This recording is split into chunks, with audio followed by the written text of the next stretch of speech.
दोस्तों आज की वीडियो आपके लिए बेहद खास होने वाली है। जी हाँ दोस्तों, आप में से ऐसे बहुत से विद्यार्थी है जो क्लास 12th में पढ़ते हैं और जिनका एक सब्जेक्ट है पेंटिंग। तो दोस्तों आज की इस वीडियो में मैं आपको पेंटिंग के ऐसे top most important question answer आपको कराने वाला हूँ कि अगर आप इनको कर लेते हैं तो आपका पास होना पक्का है, आपकी अच्छी परसेंटेज आनी पक्की है। क्योंकि यहाँ देखा जाए मैंने कई सालों के क्वेश्चन पेपर को स्टडी करके और अपने एक्सपीरियंस से मैंने अपने यहाँ पर सिर्फ 25 क्वेश्चन तैयार किए हैं जो आपके एग्जाम के लिए बेहद ज़रूरी है। तो दोस्तों मैं हूं आपका दोस्त राज शर्मा। अगर आप हमारे चैनल पर नए हैं तो चैनल से जुड़े नहीं है तो चैनल को सब्सक्राइब करें और जुड़ जाइए। तो दोस्तों यहाँ देखा आप में से बहुत से विद्यार्थी है जिनका हमारा पेंटिंग सब्जेक्ट बनता है और पेंटिंग का जो पेपर होता है वो होता है हमारा पास 30 नंबर का, जिसके लिए आपको अपना 1.5 घंटे मिलते हैं 90 मिनट्स। और 30 नंबर में से यहाँ पर आपके कम से कम 9 नंबर लाने आपके ज़रूरी है कि 30 में से आपके कम से कम 9 या 10 के आसपास आपके नंबर आने जरूरी है, कंपलसरी है। तभी आप जो है अपना पास हो पाएंगे। अगर प्रैक्टिकल में अगर आपको 70 में 70 भी मिल जाए तो भी आप पास नहीं होगे, क्योंकि अपना थ्योरी में भी पास हो जाना जरूरी होता है। तो यहाँ आज की इस वीडियो में आपको टॉप मोस्ट इंपॉर्टेंट क्वेश्चन करने वाले हैं। इन सबको कर लेते हैं तो आपको अलग से कोई कुंजी गाइड कोचिंग की जरूरत भी नहीं पड़ेगी। जरूरी नहीं पड़ेगा कि आपने बुक्स भी पढ़ी हो, सिर्फ इस वीडियो को अच्छे से देखकर समझकर याद करके भी आप अपना पेंटिंग का सब्जेक्ट अपना 100% क्लियर कर सकते हैं। तो दोस्तों पहला क्वेश्चन यहाँ पे हमारा बनता है, खजुराहो के सबसे सुंदर मंदिर कंडरिय महादेव का मंदिर के बारे में लिखिए, इसकी सामग्री ऊंचाई बताइए। तो यहाँ देखा जाए आपका एक क्वेश्चन बन सकता है। यहाँ पे हमारा पास खजुराहो का अपना जो एक बहुत प्रसिद्ध मंदिर बनता है हमारे पास कंडरिय महादेव मंदिर, उससे जुड़ा हुआ क्वेश्चन बन सकता है। तो कंडरिय महादेव मंदिर जो कि हमारे खजुराहो में है, खजुराहो हमारे पास कहाँ बनता है, ये बनता है हमारा पास जो है मध्य प्रदेश, तो MP में आता है। अब इससे जुड़े हुए यहाँ पे हमारा पर यानी कि आपके सवाल में कहीं भी अगर कंडरिय महादेव अगर मंदिर का सवाल आ जाए या खजुराहो का लेके अपना सवाल आ जाए तो आपको आंसर यही लिखना है। पर कंडरिय महादेव का मंदिर शीश कंडरिय महादेव मंदिर माध्यम बलुआ लाल पत्थर से बना हुआ है। समय काल जो इसका 10 शताब्दी है और चांदालीय शासक ने इनको बनवाया था। और यहाँ पर इसका जो आकार है लगभग 101.9 है और स्थान यहाँ पे खजुराहो जो कि मध्य प्रदेश में आता है। और खजुराहो में यहाँ पे हमारे पास देखा जाए कई मंदिर है एक जगह पर बनाए गए हैं, जिनमें कंडरिय महादेव मंदिर सबसे विशाल और सुंदर है। ऊंचे चबूतरों के चारों तरफ लंबी पंक्तियों में मानवाकृतियाँ आपशु आकृतियाँ बहुत ही सुंदर मूर्तियाँ बनाई गई है। यानी कुल मिला के अगर कंडरिय महादेव के ऊपर अगर कोई भी सवाल आए तो आपको ये लिखना है। तो चलिए आगे बढ़ते हैं अगले क्वेश्चन की ओर। अगला सवाल जो कि टॉप मोस्ट इंपॉर्टेंट क्वेश्चन है, पहले भी कई बार पेपर में आ चुका है। सवाल हमारा बनता है, गोल गुंबद के निर्माण में किन सामग्रियों का प्रयोग किया गया है, इसका निर्माण काल और स्थान बताइए। कि जो हमारे गोल गुंबद है यहाँ पर जो है इसको बनाया कैसे क्या है, किन चीज़ों से बना है और कहाँ पर कैसे क्या बनता है। तो गोल गुंबद काल 17वीं शताब्दी, स्थान बीजापुर, निर्माता मोहम्मद आदिल शाह थे और गोल गुंबद के निर्माण के लिए पकी हुई ईंटों का प्रयोग किया गया है, जिन्हें चूने के गच के साथ मजबूती से जोड़ा गया है। गोल गुंबद पर मिस्र, तुर्की और पर्शियन वास्तुकला का प्रभाव देखने को मिलता है। तो ये यहाँ पे हमारा पास गोल गुंबद को लेके कहीं से भी कैसे सवाल आ जाए आपको ये लिखना है। उसके बाद यहाँ पे हमारा पास अगले सवाल की ओर आगे बढ़ते हैं। तीसरा इंपॉर्टेंट क्वेश्चन बनता है हमारा पर, सिंधु घाटी सभ्यता की मातृ देवी की मूर्ति कलाकृति पर टिप्पणी लिखिए। तो यहाँ पे आपके सवाल में कहीं भी कैसे सवाल आ जाए, हड़प्पा सभ्यता से जुड़े भी यहाँ पे हमारा पे मातृ देवी मूर्ति सवाल आगे पीछे कैसे भी हो तो आपको आंसर ये लिखना है कि मातृ देवी मूर्ति के बारे में आपका यहाँ पर आंसर है क्या। तो यहाँ पर देखा जाए कि कलाकार ने अच्छी चिकनी मिट्टी को आटे की तरह गूंथ कर अपनी उंगलियों की सहायता से इस मूर्ति को बनाया। फिर लकड़ी के छोटे छोटे औजारों की सहायता से मूर्ति पर बारीक काम किया। छाया में मूर्ति को खूब सुखाने के बाद इसे आग में पकाया। और मातृ देवी की मूर्ति भारत ही नहीं संसार की प्राचीन मिट्टी की मूर्ति में अपना प्रमुख स्थान रखती है। तो यहाँ पे जो भी इसका कलाकार था अज्ञात है, तो उसने क्या करा कि मिट्टी को लिया, आटे की जैसे गूंथा और अपने हाथों से इसको अपना जो है कि मूर्ति को बनाया। इसके बाद इसने छाया में सुखाया और छाया में सुखाने के बाद इसने क्या करा, आग में पकाया। आग में पकाने से क्या होता है, मजबूती आ जाती है। तो ये हमारे बनता है मातृ देवी की मूर्ति। तो आगे बढ़ते हैं अगले क्वेश्चन की ओर। क्वेश्चन नंबर 4 जो कि हमारा बेहद इंपॉर्टेंट है, पेपर में कई बार आ चुका है और यहाँ पे हमारा सवाल बनता है कि सारनाथ के सिंह शीर्ष पर लेख लिखिए। तो सारनाथ का सिंह शीर्ष क्या है क्या। तो सारनाथ का सिंह शीर्ष अशोक का सिंह शीर्ष जो कि सारनाथ के पुरातत्व संग्रहालय में है। ये अशोक स्तंभ के शीर्ष जिसे महान सम्राट अशोक ने 30वीं शताब्दी ईसा पूर्व सारनाथ के हिरण्य पार्क में मृगदवा में स्थापित किया। पुरातत्व सर्वेक्षण विभाग ने उसे शीर्ष उस शीर्ष को 1905 में खोद कर निकाला और यह शीर्ष जैसा कि आज भी सुरक्षित है लगभग 7 फीट है। तो यहाँ पर बनता है सिंह शीर्ष। तो सिंह शीर्ष यानी कि शेर, जिसमें अपना क्या है कि अपना जो 4 शेर है जो पीठ से पीठ लगाकर बैठे हुए और 4 दिशाओं की ओर देख रहे हैं। अगले क्वेश्चन को आगे बढ़ते हैं। प्रश्न 5 में आपसे कहा जाता है अजंता की गुफाओं के विषय में आप क्या जानते हैं। तो यहाँ देखकर अजंता गुफा बहुत फेमस है, यहाँ जो कि हमारा बनता है महाराष्ट्र के औरंगाबाद में हमारा पर बनती है अजंता गुफा। अजंता गुफा भी है और एलोरा गुफा भी है। तो अजंता गुफा जो है कि हमारे पर देखकर बहुत ज़्यादा फेमस है और उसको लेकर भी हमारे पर कई सारे जरूरी क्वेश्चन आ जाते हैं। और अजंता गुफा में एक फेमस पेंटिंग है वहाँ पर है जो कि बनती है ब्लैक प्रिंसेस ऐश्वर्या राजकुमारी। तो अजंता की गुफा के बारे में आपको बताना है कि यहाँ पर कैसे क्या है। तो मोस्टली मैंने आपको बता दिया, थोड़ा सा यहाँ भी पढ़ लेते हैं कि क्या लिखा है। अजंता की गुफाएं महाराष्ट्र के औरंगाबाद जिले में स्थित है। इस क्षेत्र में कुछ अंग्रेज शिकारी शिकार खेलने गए थे जिन्हें इन अद्भुत गुफाओं का पता लगा। अजंता में कुल 29 गुफाएं हैं। इन गुफाओं में 6 गुफाओं के चित्र ही स्पष्ट रूप से दिखाई दे रहे हैं। शेष गुफाओं के चित्रों की आकृतियाँ नष्ट हो गई है। अजंता की गुफाओं चैत्य और विहार कहलाती है। इंपॉर्टेंट, यहाँ क्या है कि आपको अलग से एक नंबर सवाल आ सकते हैं। चैत्य विहार, जी हाँ, चैत्य क्या होता है, विहार क्या होता है। चैत्य उपासना, पूजा और भक्ति करने के लिए बनाई गई थी, जबकि विहार गुफाओं का उपयोग विश्व के रहने अध्ययन करने के लिए होता था। तो जो चैत्य गुफाएं होती थी उसमें धार्मिक काम होते थे, पूजा पाठ हवन वगैरह जो भी हिसाब से जो धार्मिक काम होते थे वो होते थे। जबकि विहार जो है हमारे में बहुत विश्व के रहने की जगह थी जहाँ पे वो अपना स्टडी करते थे, जहाँ पे अध्ययन कार्य करते थे। तो ये आपके एक नंबर का अलग से सवाल आ सकता है कि चैत्य और विहार क्या है। तो दोस्तों यहाँ देखा जाए आपको जो भी क्वेश्चन मिलेंगे 1.5 घंटे में 30 नंबर का क्वेश्चन पर आपको पूरा अटेम्प्ट करना है। पहले आप वो करिए जो आपको आता है, बाद में वो भी करिए जो आपको नहीं भी आता है, लेकिन छोड़ के बिल्कुल भी नहीं आना है। छोड़ना कोई क्वेश्चन नहीं है, आप बना बनी करिएगा, कोई छोड़ना कोई नहीं है। यहाँ पे हमारा क्वेश्चन आंसर आपको उनको रटना नहीं है, इनको आपको समझना है। आगे बढ़ते हैं अगले क्वेश्चन की ओर। अब बात करते हैं प्रश्न 6 की। प्रश्न 6 में आपसे कहा जाता है एलोरा कैलाश मंदिर की महिषासुर मर्दिनी मूर्ति की विशेष से बताइए। तो यहाँ देखा जाए आपका बनता है एलोरा कैलाश मंदिर और इसमें आपका बनता है महिषासुर मर्दिनी मूर्ति। इसके बारे में आपको बताना है कि इसमें है हमारा है क्या। तो एलोरा कैलाश मंदिर जो कि हमारा महाराष्ट्र के औरंगाबाद में आता है, एलोरा के कैलाश मंदिर महाराष्ट्र में औरंगाबाद जिले में है।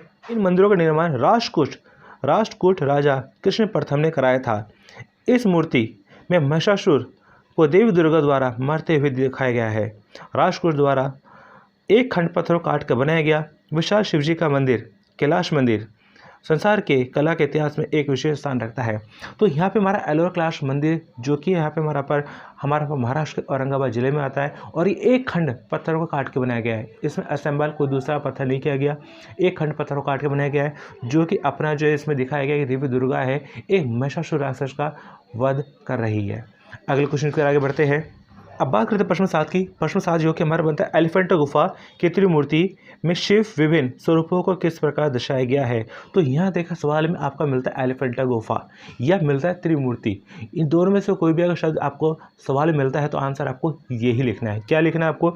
एलिफेंटा जो गुफा है मुंबई के दक्षिण पश्चिम में स्थित है। यहाँ कुल 9 मूर्तियों का निर्माण हुआ जो भगवान शंकर के विभिन्न रूपों तथा क्रियाकलापों को व्यक्त करती है। लेकिन त्रिमूर्ति यहाँ की सर्वश्रेष्ठ कृति है। त्रिमूर्ति यानी कि जिसमें क्या है कि अपना 3 फेस है। ये 3 फेस किसके है? ब्रह्मा विष्णु महेश। इसमें शिव के सर्वोत्तम रूप को प्रभावशाली चित्रण किया गया है। त्रिमूर्ति के अंतर्गत शिव को विध्वंसक के रूप में, विष्णु को पालक के रूप में और ब्रह्मा को सृष्टि के रचयिता के रूप में दिखाया गया है। ये हमारा मतलब एलिफेंटा गुफा में जिसमें अपना त्रिमूर्ति के बारे में बताया गया है। यानी कि 3 यानी कि 3 फेस इसमें दिखाया गया है कि नीचे से एक है धड़ लेकिन फेस क्या है 3। आगे बढ़ते हैं अगले क्वेश्चन की ओर। अगला सवाल जो कि हमारा बनता है कालीघाट पेंटिंग। जी हाँ, बहुत इंपॉर्टेंट क्वेश्चन है। कालीघाट पेंटिंग हमारा पर क्या है? तो कालीघाट पेंटिंग से जुड़ा हुआ कोई भी कैसा सवाल आ जाए आपको आंसर यही लिखना है। कालीघाट पेंटिंग के ऊपर कैसे क्वेश्चन आ जाए आपको ये लिखना है। सवाल के आगे पीछे कुछ भी हो कि सवाल आपको डिट्टो सेम नहीं मिलने वाले, इस चीज़ का ध्यान रख लीजिएगा कि सवाल डिट्टो सेम आपको नहीं मिलने वाला। सवाल को क्या है? घुमाया जाएगा। कालीघाट पेंटिंग से आप क्या समझते हैं? कालीघाट पेंटिंग के ऊपर टिप्पणी करें। कालीघाट पेंटिंग हमारे लिए इतनी महत्वपूर्ण क्यों है? सवाल कैसे भी घुमाया फिराया जा सकता है, आपको सवाल को पकड़ना है। तो यहाँ देखा जाए कालीघाट पेंटिंग पश्चिम बंगाल के पोर्टवो मूर्तिकारों द्वारा बनाई जाती है। कि जो पश्चिम बंगाल के जो हमारा पर जो मूर्तिकार होते हैं, कलाकार होते हैं, उन्हें कहा जाता है पोर्टवा। रेखा खींचने के लिए टहनियाँ या बांस की डंडी का प्रयोग में लाए जाते हैं। इस प्रकार की चित्रकारी सपाट पृष्ठभूमि और प्रमुखता से कला लाल और पीले रंगों का प्रयोग से पहचानी जाती है। इस चित्रकारी को सुंदर स्वरूप प्रदान करने के लिए प्रकाश और छाया का प्रयोग दर्शनीय है। तो ये यहाँ पे हमारा पर बनता है कालीघाट पेंटिंग, जो कि कहाँ की है, हमारे पर बंगाल की। तो यहाँ पे अगले क्वेश्चन के आगे बढ़ते हैं। अगले पश्चिमनो में यहाँ पे कहा जाता है मुगल चित्र शैली की विशेषता बताओ। यह सवाल घूम के आ सकता है कि मुगल लघु चित्रकला विकास के बारे में आप क्या जानते हैं। सवाल कैसे भी आ सकता है घूम फिर के। तो यहाँ पे मुगल चित्रकला के विकास पर्शिया से शुरू हुआ था, अब भारत में लगभग 3 शताब्दियों तक प्रचलित रहा, यानी 300 साल तक। बाबर भारत का पहला मुगल शासक था। भारत में मुगल शासन की नींव रखने वाला बाबर था। उसके बेटे ने हुमायूं ने लघु चित्रकला को संरक्षण दिया और पर्शिया से कुछ चित्रकार भारत भी बुलाए, जिनमें से कुछ प्रमुख थे अब्दुल समद, मीर सैयद अली। मुगल चित्रकला अकबर और जहांगीर के काल में अपने प्रकाष्ठा पे पहुंची थी। एक और यहाँ पे जैसे मैंने आपको बताया कि अब्दुल समद और मीर सैयद अली, ये यहाँ पे हमारा पर देखा जाए मुगल चित्रकला के बहुत ही प्रमुख हमारा पर पेंटर थे, चित्रकार थे। तो इनके नाम भी पूछ सकता है कि यहाँ पे मुगल काल के 2 पेंटर के नाम बताइए। तो यहाँ पे आपको क्या लिखना है, एक अब्दुल समद और दूसरा मीर सैयद अली। अगले क्वेश्चन की ओर आगे बढ़ते हैं। अब बात करते हैं पश्चिम दस की। पश्चिम दस जो कि बहुत इंपॉर्टेंट क्वेश्चन आपके लिए, और ये सवाल 3 तरह से पूछा जा सकता है, घुमाया जा सकता है। पहला सवाल बनता है बनी ठनी चित्र की विशेषताओं पर प्रकाश डालिए। यह सवाल को घुमाया जा सकता है किशनगढ़ शैली की विशेषता को बताइए। यह सवाल बनाया जा सकता है निहाल चंद को किसी एक कृति के बारे में लिखो। तो तीनों का आंसर क्या एक ही है यहाँ पर, यानी सवाल एक ही है, लेकिन इस सवाल को 3 तरह से पूछा जा सकता है। अब तो यहाँ पे हमारा पर आपको आंसर क्या लिखना है कि किशनगढ़ राजस्थान शैली में बनी निहाल चंद की बनी ठनी एक अनुपम कलाकृति है। इस चित्र को बनाने का समय सन 1750 ईस्वी है। इस चित्र का माध्यम टेम्परा है और किशनगढ़ में बनी ठनी के इस अप्रतिम सौंदर्य को राधा का प्रतीक मानकर राधा कृष्ण के चित्रों की रचना हुई। बनी ठनी की इस मुस्कान की तुलना लियोनार्डो दा विंची के प्रसिद्ध चित्र मोनालिसा से की जाती है। तो ये 3 तरह के सवाल पूछे जा सकते हैं, लेकिन तीनों का मतलब एक ही है। तो आंसर आपको ये लिखना है। इसके बाद आगे बढ़ते हैं अगले क्वेश्चन की ओर।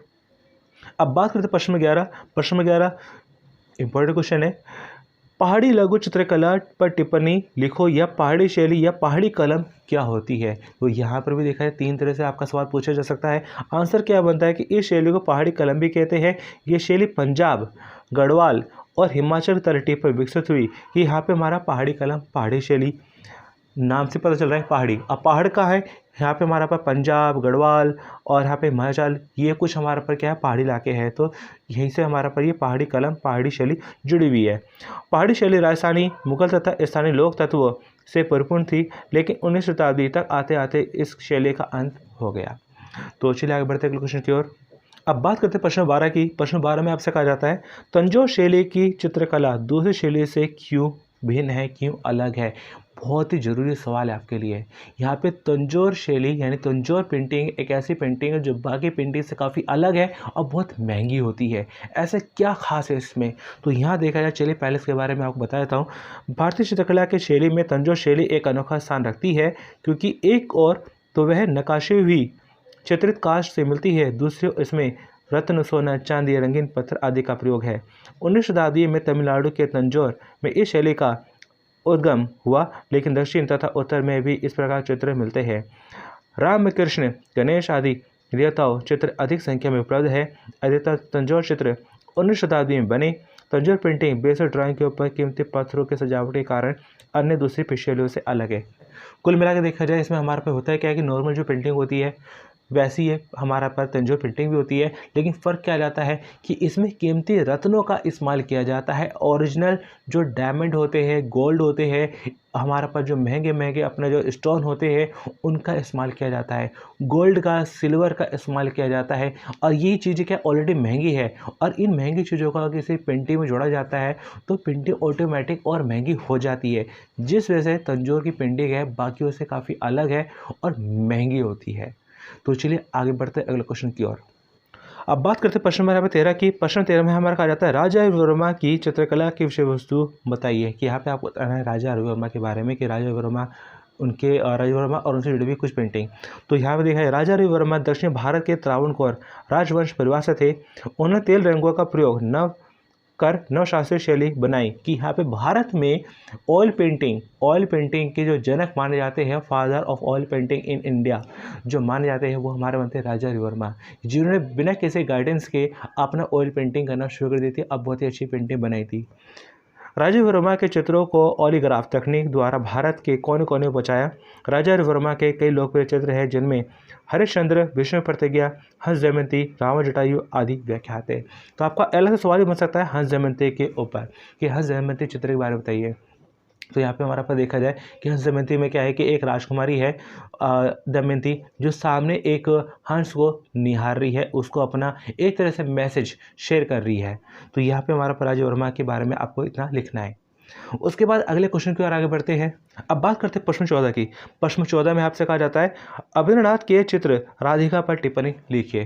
तो बहुत आसान है। तो यहाँ पे हमारा पर दो तरह सवाल पूछा जा सकता है कि अभिन्द्रनाथ, राधिका, दोनों में से कोई ना कोई एक शब्द आपका मिल सकता है पेपर में। आंसर आपको क्या लिखना है कि बंगाल स्कूल के जन्मदाता अभिन्द्रनाथ ठाकुर का जन्म 7 अगस्त 1871 में हुआ। पश्चिम रीति के साथ साथ भारतीय पारंपरिक चित्र विधि में भी शिक्षा प्राप्त अभिन्द्रनाथ ने अपना ही चित्र विधि का आविष्कार किया, जिसे वास्ट तकनीक के नाम से जाना जाता है, और उनके द्वारा बनाया गया राधिका चित्र इसी रीति में बनाया गया था।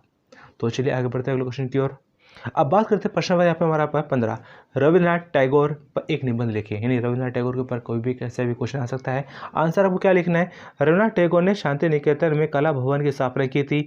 उन्हें कभी भी भारतीय शास्त्रीय कला या भारतीय लघु चित्रकला के एमानी प्रभाव का अनुसरण नहीं किया। उनकी कला हमेशा अवचेतन मस्तिष्क के ऊपर थी, इमेजिनेशन थी। उन्होंने अपने रंगों में हल्के और गहरे रंगों का प्रयोग किया। रविन्द्रनाथ ने अपनी पेंटिंग में अभिव्यंजनात्मक शैली का प्रयोग किया है। तो आगे बढ़ते हैं क्वेश्चन की ओर। एक और यहाँ पे हमारा जरूरी सवाल बन जाता है जो कि हमारा बनता है राम किंकर बेज। तो यहाँ पे हमारा पर इसको लेके भी आपका सवाल बन सकता है। तो यहाँ पे हमारा पर राम किंकर बेज के लो या फिर इनसे जुड़ा हुआ एक और क्वेश्चन बनता है हमारे पास संथाल परिवार। जी हाँ, संथाल परिवार, इसको लेके भी हमारे पास सवाल आ सकता है। तो यहाँ पे हमारा पर कहा जाता है कि राम किंकर बेज तत्कालीन यानी रिसेंट भारतीय मूर्तिकला के प्रेरणा थे। उन्होंने शांति निकेतन विश्व भारती अध्ययन किया और वे नंदलाल बोस के सहयोगी भी थे। मूर्तिकला के प्रसिद्ध लोगों में से एक थे। उनकी एक प्रसिद्ध कृति यश और यशनी की मूर्ति नई दिल्ली में रिजर्व बैंक ऑफ इंडिया में स्थापित है। उन्होंने आसानी से प्राप्त कंक्रीट का खुरदरे आकार को बनाने के लिए प्रयोग किया।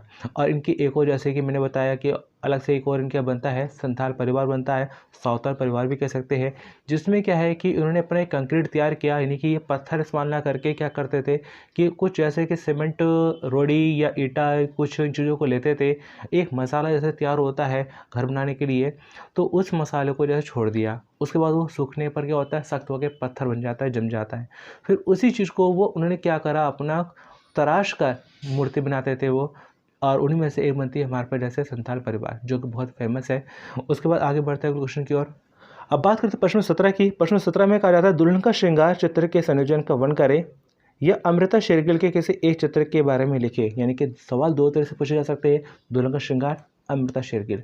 तो यहाँ देखा जाए दुल्हन का श्रृंगार अमृता शेरगिल का एक व्याख्यात चित्र है, जिसमें 5 मानव आकृतियाँ। इस चित्र को दुल्हन तथा उसकी सहचर्य के रूप में रंगों का भेद चित्र के संयोजन को परिपूर्ण करता है। चित्र के सामने 2 मिट्टी के घड़े हैं। एक सहचारी दुल्हन के सवार रही है, दूसरी सहचारी और उसके बर्तन के लिए खड़ी है। दुल्हन के दोनों हाथों में हाथ लाल रंगों से सजे हैं, जो आमतौर विवाह के समय भारतीयों में प्रचलित है। कुल मिला के यहाँ पर देखा जाए क्या एक दुल्हन है, तो जब दुल्हन अपना शादी के लिए तैयार होती है तो उसकी जो कोई फ्रेंड्स वगैरह होती है या दूसरे कुछ लोग होते हैं, तो क्या करते हैं, वो सजाते हैं। कोई उसके बालों को, कोई उसके अपने पैरों को, कोई अपना देखा जाए कि उसके कोई इसके लिए चंदन का लेप, कोई हल्दी का लेप, या कोई किसी न किसी तरीके का अपना देखा जाए तैयारी करते हैं ताकि उसको सुंदर दिखा जा सके। तो ये हमारा बनता है दुल्हन का श्रृंगार। अब बात करते हैं प्रश्न 18 की। प्रश्न 18 जो कि हमारा बनता है MF हुसैन। जी हाँ, MF हुसैन, मकबूल फ़िदा हुसैन इनका पूरा नाम है। तो यहाँ पे हमारा पास देखा है MF हुसैन पर टिप्पणी करें। हमारे समय के जाने माने MF हुसैन, अपने चित्रों में हुसैन ने पुरानी कहानियों के साथ आधुनिक जीवन धारा का अद्भुत रूप में सामंजस्य किया। शुरुआती जीवन में वे फिल्म आदि के विशाल बैनर चित्रण करते थे। MF हुसैन ने व्यक्तियों, रंगों और चिन्हों के माध्यम से हमारे समाज की विसंगत को व्यक्त किया है। तो यहाँ पे हमारे पास एम एफ हुसैन, जो कि हमारा देखा बहुत पुराने, बहुत ही ख़ास हमारा पर देखा जाए पेंटर रहे हैं। और अभी यहाँ पे हमारा पर देखा जाए कि उनकी जो बहुत सारी पेंटिंग फेमस है, उनमें से हमारा देखा जाए, और मदर टेरेसा के ऊपर भी उन्होंने बहुत सारी पेंटिंग बना रखी है जो बहुत फेमस है। शुरुआती दिनों में क्या करते थे ये कि पहले अपना हमारा फिल्मों की जो आती थी, तो फिल्मों के जो बैनर बनते थे, पोस्टर बनते थे, तो उनको ही बनाने का काम करते थे। तो चलिए आगे बढ़ते हैं अगले क्वेश्चन की ओर। अब बात करते हैं प्रश्न 19 की। प्रश्न 19 में आपसे कहा जाता है मधुबनी पेंटिंग की विशेषताएं लिखो, कि मधुबनी पेंटिंग इसकी खासियत क्या है। मधुबनी जो कि कहाँ पे हमारा पर बिहार में। मधुबनी चित्रकला मिथिलांचल क्षेत्र जैसे बिहार के दरभंगा, मधुबनी एवं नेपाल के कुछ क्षेत्रों की प्रमुख चित्रकला है। प्रारंभ में रंगोली के रूप में रहने के बाद यह कला धीरे धीरे आधुनिक रूप में कपड़ों, दीवारों, कागज़ पर उतारी गई। और अभी हमारे पास देखा जाए जैसे कि जो हमारा कोरोना से बचने के लिए जो मास्क तैयार हो रहे थे, उस मास्क पर भी हमारे पास मधुबनी पेंटिंग बनाई गई थी, बहुत सी जगहों पर फेमस हुई। मिथिला की औरतों द्वारा शुरू में की गई इस घरेलू चित्रकला को पुरुषों ने भी अपना लिया है। इस चित्र में आमतौर पर कुल देवता का भी चित्र होता है। हिंदू देवताओं की तस्वीर, प्राकृतिक नज़ारे जैसे सूर्य व चंद्रमा, धार्मिक पेड़ पौधे जैसे तुलसी का विवाह और के उद्देश्य देखने को मिलते हैं। तो आगे बढ़ते हैं क्वेश्चन की ओर। अब बात करते हैं क्वेश्चन 22 की। क्वेश्चन 20 में ऐसे कहा जाता है हैदराबाद चित्रकला शैली की विशेषताएं लिखो, कि हैदराबाद चित्रकला शैली हमारे पास है क्या। 1724 ईस्वी में मीर कमरुद्दीन खान निजाम उल मुल्क द्वारा असफ अली राजवंश की नींव रखने के साथ ही हैदराबाद चित्रकला शुरू हुई। 18वीं और 19वीं शताब्दियों की दक्कनी चित्रकला की सुस्पष्ट विशेषता जातीय किस्मों, परिधानों, आभूषण, वनस्पति, जीव जंतु, भूर्दशांकन व वर्णों की अभिक्रिया में देखी जाती है। एक राजकुमारी को उसकी दासियों के साथ दिखाने वाली एक लघु चित्रकला हैदराबाद चित्रकला के विद्यालयों का एक प्रतीकात्मक उदाहरण है। यह राजकुमारी छतरी से ढके हुए पूर्णतः सुसज्जित छज्जे पर लेटी है। इस चित्रकला की शैली सजावटी है। हैदराबाद की चित्रकला की भड़कीले रंगों, दक्षिणी मुखाकृति, किस्मों और प्रधान जैसे प्रारूपों विशेषताओं को लघु चित्रकला में देखा जा सकता है। तो यहाँ पे हमारा पर हैदराबाद चित्रकला शैली को लेकर हमारे पास सवाल बन सकता है। तो चलिए आगे बढ़ते हैं क्वेश्चन की ओर। अब बात करते हैं प्रश्न नंबर 21 की। तो जो कि यहाँ पे हमारा देखा है ज़्यादा क्वेश्चन बचे नहीं है, लेकिन अगर इन क्वेश्चन को आप कर लेते हैं तो आपका पेंटिंग पास होना पक्का। बाकी आपको इधर उधर इतना कुछ करने की जरूरत नहीं पड़ेगी। तो यहाँ पे हमारा पास सवाल जो कि बनता है कंपनी शैली किसे कहते हैं, इसे पटना शैली के नाम से भी क्यों जाना जाता है। Very very important question. तो यहाँ पे हमारा कंपनी शैली और इसे पटना शैली के नाम से भी जाना जाता है, क्यों।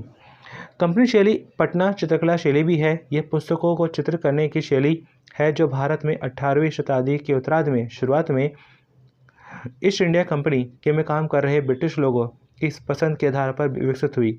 यह शैली सबसे पहले पश्चिम बंगाल मुर्शिदाबाद में विकसित हुई। बाद में ब्रिटिश व्यापार के अन्य केंद्र बनारस, वाराणसी, दिल्ली, लखनऊ, पटना तक पहुंची। तो कुल मिला के जब देखा है भारत में अपना अंग्रेजी कला आई, तो शुरुआत हुई इसकी हमारे पे बंगाल में, और इसे कहा गया कंपनी शैली, क्योंकि कंपनी क्या थी, अंग्रेजों की थी, अंग्रेजों की कला थी, जिसे कंपनी शैली कहा गया। लेकिन बाद में क्या है कि इसका जो अपना देखा जाए कि भारतीय कला के साथ भी इसका समावेश होने लगा। भारतीय लोगों ने भी इसको अपनाने लगा, मॉडिफिकेशन करके अपना अलग तरह से पेंटिंग बनानी शुरू कर दी, जिसे अपना कहा गया पटना शैली के नाम से भी जाना जाता है, क्योंकि पटना ही वो जगह थी जहाँ इस कला को सबसे ज़्यादा बढ़ावा मिला। कंपनी शैली को सबसे ज़्यादा बढ़ावा पटना में मिला, इस वजह से इसे पटना शैली का भी नाम कहा जाता है। तो चलिए आगे बढ़ते हैं क्वेश्चन की ओर। अब बात करते हैं प्रश्न नंबर 22 की। प्रश्न नंबर 22 में आपसे कहा जाता है गुप्त काल को भारतीय कला और वास्तुशिल्प का स्वर्ण युग क्यों माना जाता है, गोल्डन एज माना जाता है, क्लासिक युग माना जाता है, क्यों।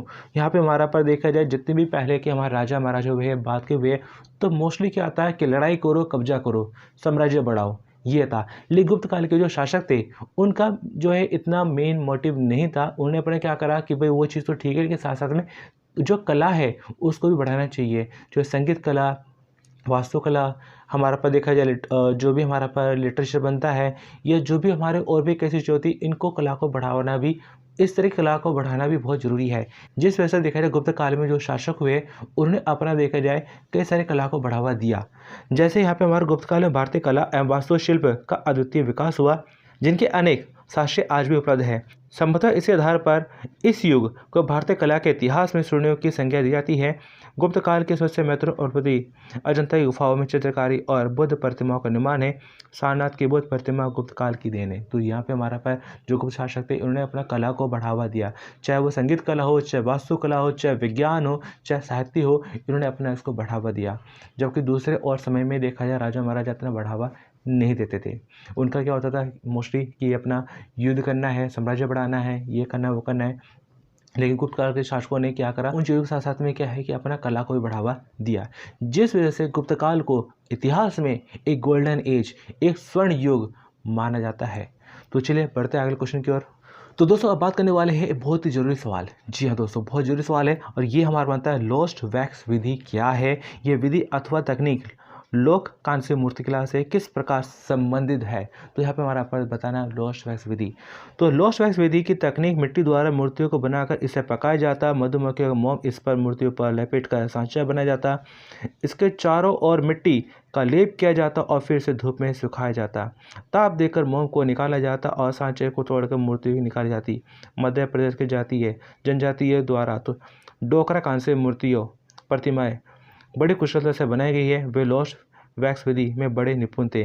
कुल मिला के देखा जाए क्या है कि पहले क्या करते हैं, मोम, एक मोम ले लेते हैं, उस मोम को एक मूर्ति का रूप देते हैं। जो भी जैसे मूर्ति बनानी है, कुछ और बनाना, उसको रूप दिया, उसके ऊपर क्या करते हैं, मिट्टी का लेप करते हैं।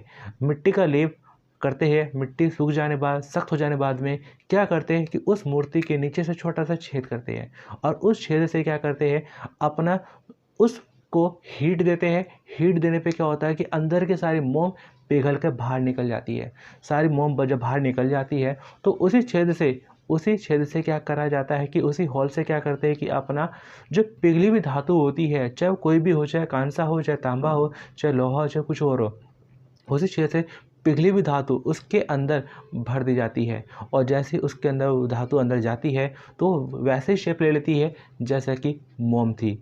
और ठंडा होने पर, सख्त होने पर, जमने पर फिर क्या किया जाता है, मिट्टी को तोड़ के अलग कर दिया जाता है और अंदर जो धातु भरी हुई थी वो ठीक वैसे ही शेप ले लेती है, वैसे ही मूर्ति बन जाती है जैसे ही मोम की बनाई थी। ये हमारा बनता है लोस्ट वैक्स विधि। तो बहुत ज़रूरी सवाल है, पेपर में आपके आ सकता है। तो यहाँ पेपर में जो भी सवाल है आपको छोड़ने को नहीं, सारे क्वेश्चन आपको अच्छे से अटेम्प्ट करने हैं। अगले क्वेश्चन की ओर आगे बढ़ते हैं।